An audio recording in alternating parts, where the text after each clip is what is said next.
तो आज मैं एक्सप्लेन करूँगा 2023 में रिलीज़ हुई मूवी द कम्युनियन गर्ल को, जिसकी स्टोरी बहुत अच्छी है।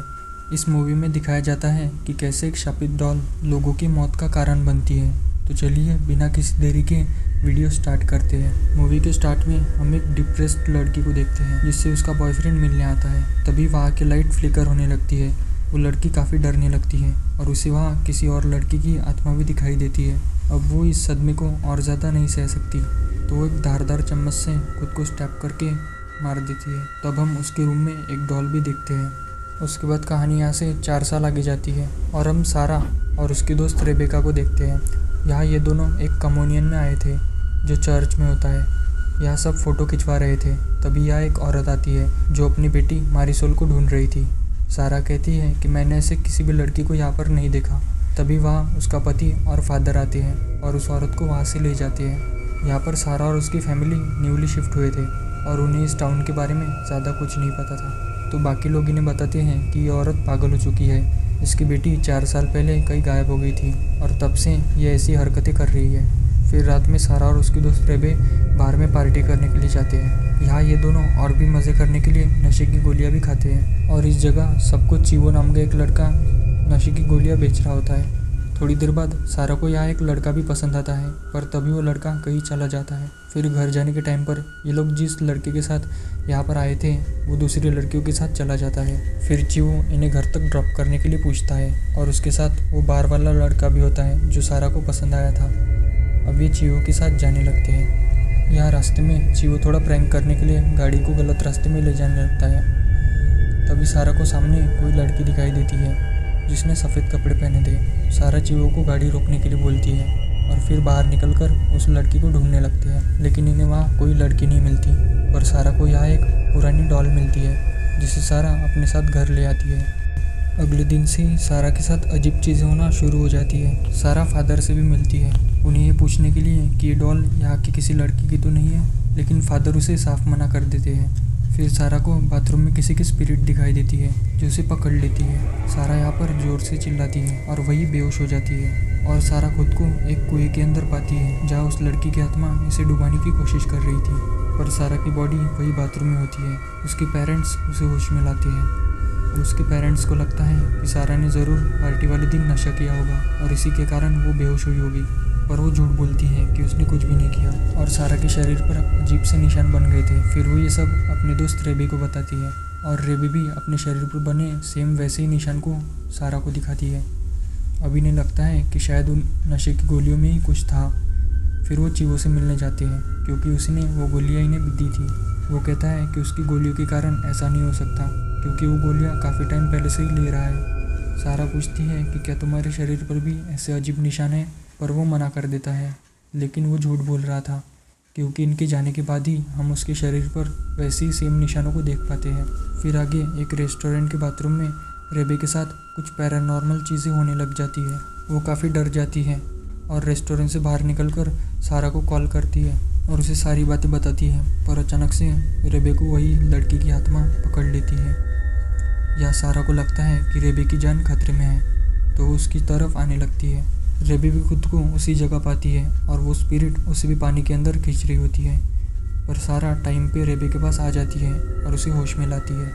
अब इन्हें लगता है कि उन चारों की जान ही खतरे में है। फिर वो दोनों चीवो के पास जाने लगते हैं ताकि ये दोनों उसे अलर्ट कर पाए। पर चीवो को भी वो आत्मा हंट करती है, जिससे उसकी कार का एक्सीडेंट हो जाता है और वो इनके पास आ रहा था और ऑन द स्पॉट ही उसकी मौत हो जाती है। तब तक यहाँ चीवो का दोस्त पेट्रो भी आ जाता है जिसे सारा पसंद करती थी। फिर पेट्रो इन्हें बताता है कि जिस लड़की को हमने जंगल में देखा उसी लड़की को 4 साल पहले 2 बहनों ने भी देखा था। उसके बाद उन्होंने सुसाइड कर लिया और उनके शरीर पर भी ऐसे ही अजीब निशान थे।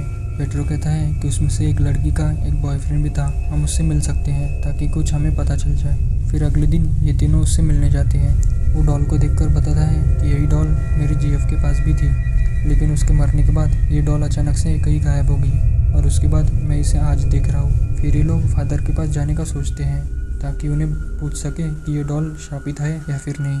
फादर के घर पर जाने के बाद इन्हें वहाँ फादर नहीं दिखते, लेकिन एक पुरानी टेप मिलती है जिसे प्ले करने पर इन्हें एक लड़की मारिसोल का वीडियो दिखता है जिसके पास ये सेम डॉल थी।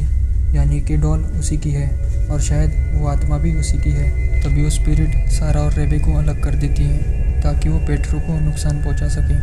यहाँ अंदर सारा को फादर की लाश भी दिखती है, यानी कि उस स्पिरिट ने फादर को पहले ही मार डाला है। अब वो आत्मा पेट्रो को भी पकड़ लेती है और उसे भी वही सेम जगह लेकर जाती है और वो स्पिरिट उसे भी पानी के अंदर खींचने लगती है। पर ये दोनों बाहर निकलकर पेट्रो को होश में लाते हैं। अब पेट्रो के हाथ पर भी वही सेम निशान बन गए थे। फिर ये लोग बाहर निकलते हैं। तभी वहाँ रेबे के पिता आते हैं और उसे ले जाते हैं क्योंकि बहुत टाइम से स्कूल नहीं जा रही। घर पर रेबे को भी वही आत्मा दिखती है और वो आत्मा उसे भी उसी जगह लेकर जाती है और उसके पिता उसे होश में लाने की कोशिश करते हैं। और होश में आने पर वो अपने पिता पर स्टैप करती है। इधर सारा और पेट्रो मैरीसोल के घर पर आते हैं ताकि वो पता कर सकें कि इस लड़की के साथ आखिर हुआ क्या था। मैरीसोल की माँ वही औरत होती है जो शुरुआत में सारा के पास आई थी अपनी बेटी को ढूंढते हुए। वो इन्हें बताती हैं कि ऐसा ही निशान मेरी बेटी के शरीर पर भी थे, लेकिन इससे ज़्यादा, और कोई भी उसके करीब नहीं आता था क्योंकि ऐसे निशान उसके पूरे शरीर पर थे। और वो अपने डॉल के साथ ही खेल रही थी। एक दिन वो कम्युनियन के दौरान चर्च के पास वाले जो खंडर है वहाँ पर खेलने गई और तब से उसका कोई पता नहीं है। हमने उसे बहुत ढूंढा लेकिन वो नहीं मिली। अब रात में इनके पास रेबे आती है और उसके साथ जो कुछ भी हुआ वो बताती है और सारा उसे मैरीसोल की कहानी बताती है। अब इन्हें लगता है कि इनके सवालों के जवाब उसी खंडर में मिलेंगे। फिर ये तीनों उस खंडर में जाते हैं। इन्हें केव जैसी जगह मिलती है जिसके अंदर से अजीब से आवाज़ें आ रही थी और ये तीनों फिर उसके अंदर जाते हैं। अंदर एक बड़ी जगह होती है जहाँ पर कुआं होता है। फिर वो स्पिरिट सारा को उस कुएं के अंदर खींच लेती है और ये वही कुआं होता है जहाँ पर इन तीनों की आत्मा बार बार आ रही थी। और वो लड़की की स्पिरिट सारा की तरफ बढ़ने लगती है। सारा काफ़ी डर गई होती है पर वो स्पिरिट इसे नुकसान नहीं पहुँचाती। वो सारा को गले से लगा लेती है क्योंकि उसे बचपन से ही प्यार चाहिए था जो उसे नहीं मिला। शायद वो खेलते खेलते इस जगह आ गई हो और इस कुएं में गिर गई हो और उसकी मौत हो गई हो। पर सवाल ये है कि उन लोगों को फिर कौन मार रहा है और आखिर क्यों मार रहा है। अब सारा भी उसे प्यार करती है तो वो सारा को छोड़ देती है और उसकी आत्मा को मुक्ति मिल जाती है। यहाँ बस उसका कंकाल होता है। फिर सारा बाहर आती है और वो सभी घर जाते हैं। पर रेबे आज की रात सारा के घर पर ही रहने का डिसाइड करती है। यहाँ वो दोनों देखती है कि उनके शरीर से अब तक वो निशान नहीं गए हैं। पर क्यों? क्योंकि उन लोगों ने उस लड़की की आत्मा से छुटकारा तो पा लिया था, फिर ये निशान अब तक क्यों नहीं गए। आगे सारा की बहन सारा के बैग से उस डॉल को निकालती है और खेलने लगती है। सारा का ध्यान जाने पर वो उससे वो डॉल ले लेती है पर उसके हाथ पर वही निशान आ जाते हैं। तभी इनके साथ पैरानॉर्मल चीज़ें होने लग जाती है। यह बहुत डर का माहौल बन जाता है। लेकिन ऐसा कैसे हो सकता है क्योंकि वो आत्मा तो चली गई है, तो अभी ये क्या है। तभी यहाँ एक डीमन आता है और इनकी चीख के साथ ये सीन यहीं पर कट हो जाता है। यानी कि उस डॉल पर एक डीमन का श्राप है, या फिर ऐसा भी कह सकते हैं कि उस डॉल से एक डीमन कनेक्ट है और मैरीसोल की आत्मा किसी को नुकसान पहुंचाने नहीं चाहती थी, सबको ये डीमन ही मार रहा है। फिर हमें मैरीसोल का पास दिखाया जाता है जब मैरीसोल को खेलते खेलते वो डॉल मिली थी जो कि पहले से ही कर्स थी और मैरीसोल उस डॉल को अपने पास रख लेती है और तभी से उसके हाथ पर वैसे अजीब निशान आ गए थे और उसी डीमन ने इस लड़की को मारा होगा और तब से ये लड़की श्रापित बन गई और तब से ये लड़की स्पिरिट बन गई।